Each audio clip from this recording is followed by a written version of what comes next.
Денеска исто така многу важен ден, 21 февруари, меѓународен ден на мајчиниот јазик. А има ли поубав и посоодветен гостин за токму овој ден од нашата следна гостинка, професор доктор Ана Витанова Рингачева. И сега јас морам да читам за да кажам. Значи, таа ни доаѓа од катедрата за македонски јазик и книжевност при Филолошкиот факултет Универзитет Гоце Делчев Штип. Можеме слободно да ја кажем и фолклорист затоа што работи на полето на фолклорот, македонската традиција и сето тоа што е поврзано, ама имаме еден друг повод, па пред сето тоа. Професорке, добар ден и добре ни дојдовте. Добар ден, професорке, добре ни дојдовте и секогаш ни е чест и задоволство што ве имаме во емисија, особено на еден вака многу важен ден. Ви благодарам за убавата најава.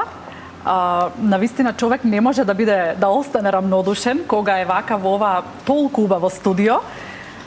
Дечињата облечени во преубави македонски народни носи, музиката на зурлите и тапаните и онака додека ги слушав Ќустек, асоциациите во мојата глава и во моето срце ме однесува до тешкото на Конески, кога вели зурли штом диво ќе писнат, штом тапан ќе грмне со подземен екот. И навистина има ли поубав ден од денешниот да го поврземе јазикот, мајчиниот јазик, нашиот македонскиот јазик, со традицијата и секако со зурлите и тапаните и со Конески. Значи, направивме вистинска, еве го поздравот И треба аплауз за ова. И треба. Направивме вистинска спојка, вистински избор на гости за денешниот ден. Не знам, поубаво не можеше да биде, ви благодарам за тоа. Ви благодариме вам што сте денеска тук.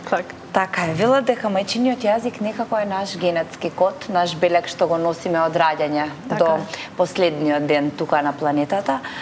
А вие се одлучивте да го изучувате, но најважно од се да го пренесувате и да ги едуцирате младите за тоа што значи да се говори, твори, создава и мисли на македонски јазик. Да зборуваме малку повеќе за тоа како е да се учат најмалите да го говорат нашиот јазик. Па, јас навистина професорската, наставничката, учителската работа, како сакаме нели да ја наречеме, секогаш говорам дека е најголемата благодат што може да му биде дадена на еден човек.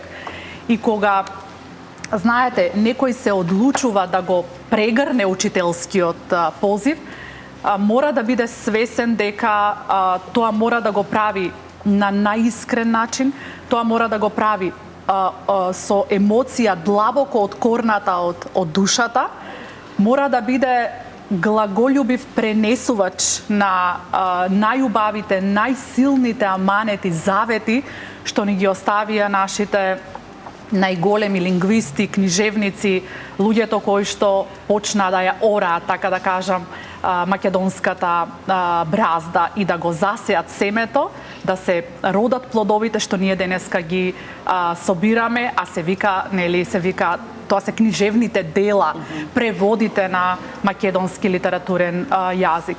И знаете, ме прашавте како е, секогаш е чувство на голема одговорност, чувство на дека не сте кажале се кога станува збор за јазикот, но од друга страна и голема привилегија заради тоа што вие пред вас имате мали умови, мали срца, еве како што се овие дечиња овде, на кои треба на најубав начин да им ја пренесете љубовта преку зборот.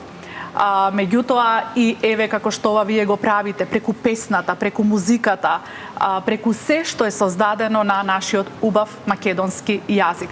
Оти знаете како мајчиниот јазик е јазикот на нашето духовно создавање, траење. Всушност мајчиниот јазик е духовната колевка во која што сме се родиле, сме растеле, сме созревале. Тоа е колевката од која што всушност сме излегле и сме станале луѓе на светот. Ова потсети на тоа на Конески дека јазикот е нашата татковина. Апсолутно, јазикот е единствената наша комплетна татковина, е она знаменита мисла на Блаже Конески, која што ние како учители, како родители, како медиуми, не смееме да ја употребуваме само како флоскула.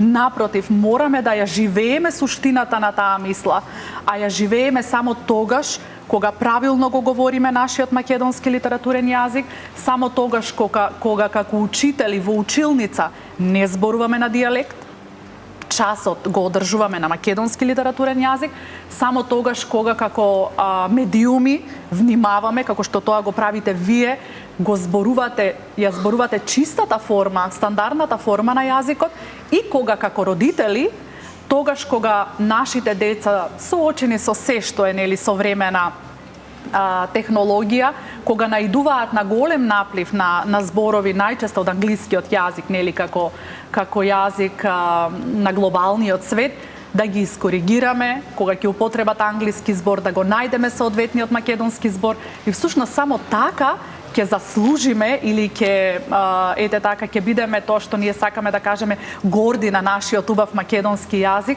да се наречеме наследници на нашите големи корифеи кои што или кога ќе запнат некаде, или кога ќе дојдат до некој збор, како што јас правам. Ќе се сврти кај професорката Ана Витанова Рингачева и ќе праша: професорке, дали овој збор е наш, дали правилно. Па не е срамота да се праша, а кога се знае, мислам дека на тој начин најдобро може да го чуваме. Тоа и така треба да биде. Јас и на моите студенти им кажувам и на учениците. До вас секогаш како прирачник мора да го имате македонскиот правопис. Понекогаш се случува да заборавиме, да не сме сигурни за некое јазично правило. Тука е правописот да го отвориме. Тука е дигиталниот речник на македонскиот јазик. Така што не дека е срамно, неопходно е, потребно е. Не само учениците, не само студентите, туку и наставниците, моите колеги, посебно ние во медиумите треба да внимаваме. Апсолутно, да. Ама тоа е, само така покажуваме љубов кон јазикот. Се друго се празни зборови. И ако сакате да ја слушнете сите убави на македонскиот литературен јазик или стандарден јазик, на македонскиот говор, слушајте професорката Ана Витанова Рингачева, затоа што тука може најубаво да се слушне. Сакам да слушам поезија од вас. Ама знаете зошто е тоа така? Не случајно омилената професорка.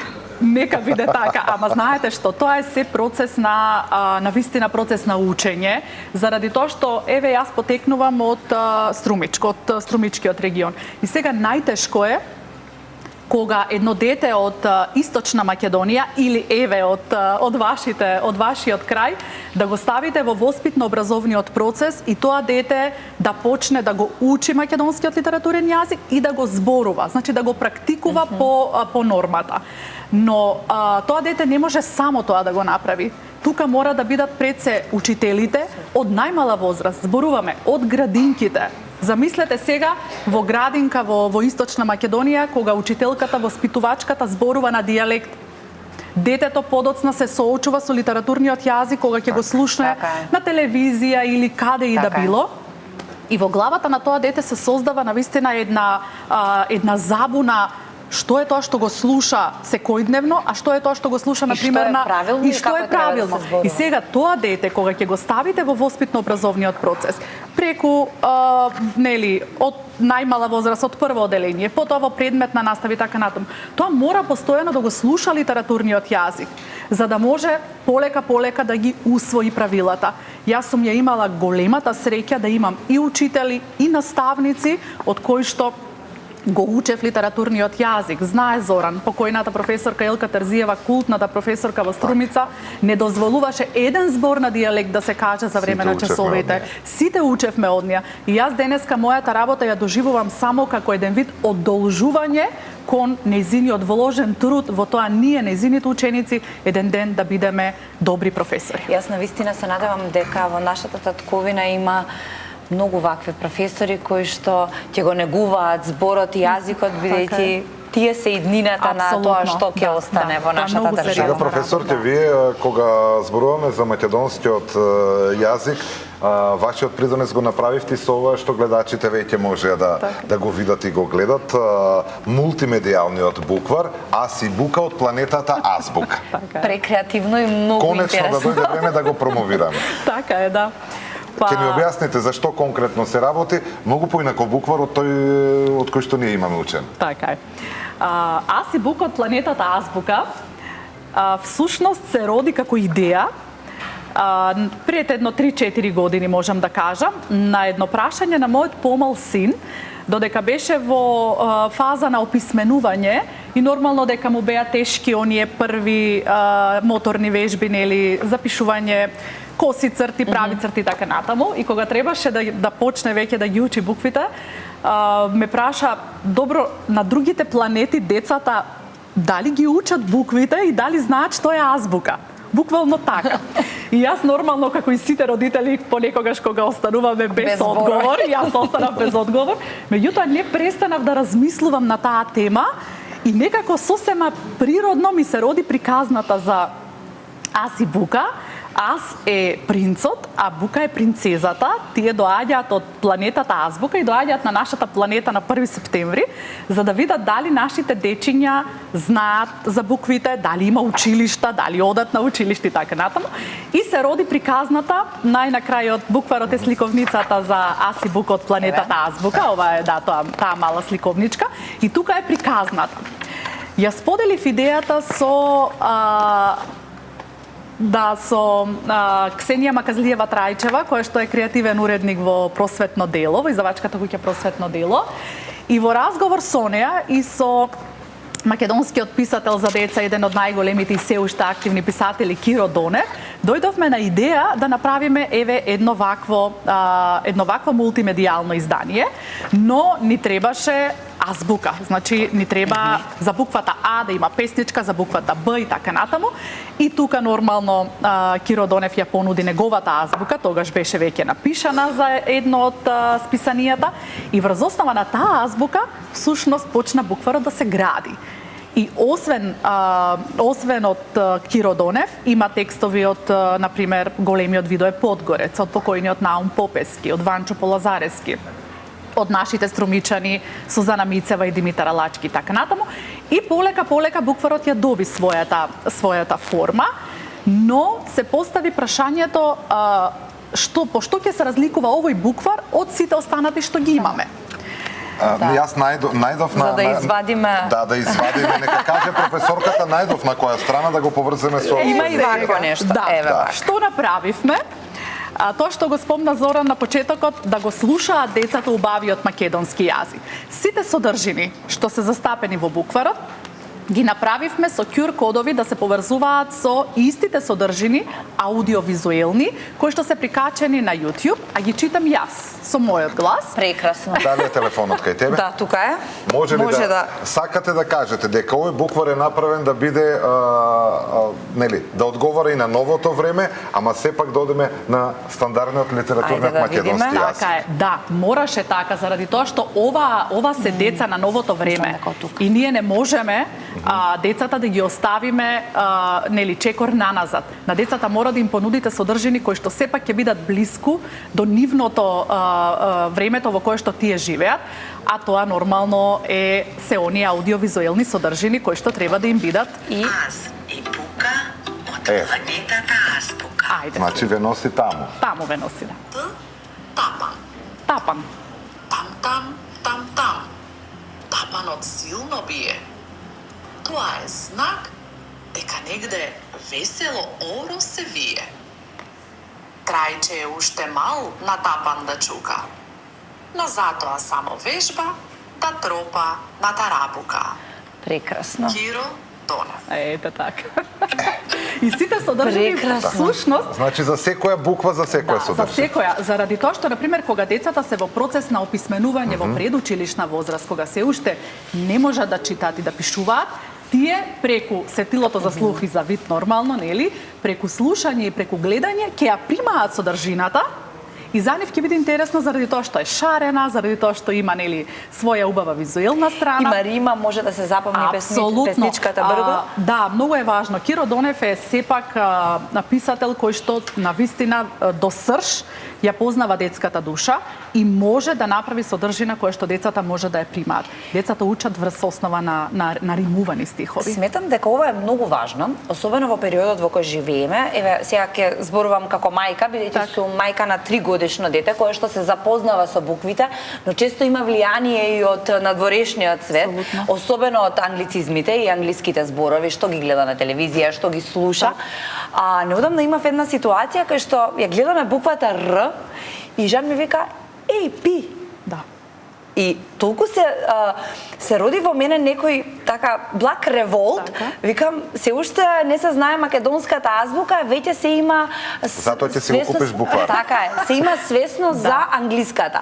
И навистина многу значи ова, особено за освестување кај младите и за учење на буквите, на азбуката, на песните. Ова е многу битно и сметам дека треба да се внесе од градинките па нагоре, да не се чека онаа предучилишна возраст, мислам забавиште и прво оделение, зашто дечињата веќе многу порано од нас се запознаваат со буквите. Па ним светот им е на дофат баш заради тоа што тие многу рано влегоа и влегуваат во тој огромен интернет простор, а ние реално како родители и како учители јас сметам дека сме недоволно подготвени да им понудиме. Па вие еве видете колку апликации имаме на македонски јазик, многу малку. Колку содржини едукативни за децата имаме по македонските телевизии, исто така ограничено. Значи, детето мора да доаѓа постојано во допир со јазикот, со буквите, тоа што го викате вие, визуелно да знае дека тоа е Р. Да. Ама треба некој тоа да му го покаже, нели? Да. На крајот на денот моделот за тоа какви деца ќе израстеме и каква младина, нели, еве овие убави дечиња се нашата иднина, сме ние. Ако ние ги наведеме или ако ние им нудиме постојано содржини, па децата се знаете како, сунгер, тие толку многу примаат, кога ќе почне да ви возвраќаат, просто ќе се чудите од каде го научил тоа. Така што навистина мораме да одиме во тек со времето, но никако по секоја цена. Така е, се согласувам. И професор ќе мора да ни дојдете пак со вас. Секогаш разговорот може да трае цела многу што да емисија, се има зборува, што ова да е се зборува, така идеален начин, идеален подарок за сите деца, каде и како може да се најде. Така, да, па ова издание е на Просветно дело, така, овој буквар е издание на Просветно дело и таму се продава. И јас само да не заборавам, ова е тимска работа, морам да кажам. Моето име стои горе на корицата, меѓутоа јас спомнав креативната уредничка Ксенија Маказлиева Трајчева, Тања Вукобрат, која што илустратор, направи преубави илустрации, всушност таа ги оживеа моите азбука. Мојата студентка Маријана Николова, која што ги правеше визуелните содржини и нешто многу важно, наставничките од училиштата во Струмица и во Штип, кои што ми беа многу важни заради тоа што тие се практичарите. Тие овој буквар на еден начин можат да го практицираат и да ми кажат дали содржините што јас сум ги подготвила можат да во настава да бидат применливи. Голема благодарност до нив, до Сонја Цицимова, до Ксенија Чеботарева, Весна Ничева, значи Катерина Чукарска. Тоа се едни прекрасни наставнички кои што навистина со многу љубов си ја работат професијата и им благодарам што ми помогнаа ова да изгледа вака. За крај, сакам да прашам, кога вашето синче го виде овој буквар, каква беше реакцијата, бидејќи сепак идејата и она никулецот за овој буквар е негова. Се утеши дека не само на нашава планета децата се мачат да учат букви и азбука, дека и на другите планети веројатно има некои дечиња кои што на иста бака се како што се и тие. Учат и тие некоја нивна азбука. Професор, ќе ви благодарам многу. Мола, ми беше што денеска на овој ден сте заедно со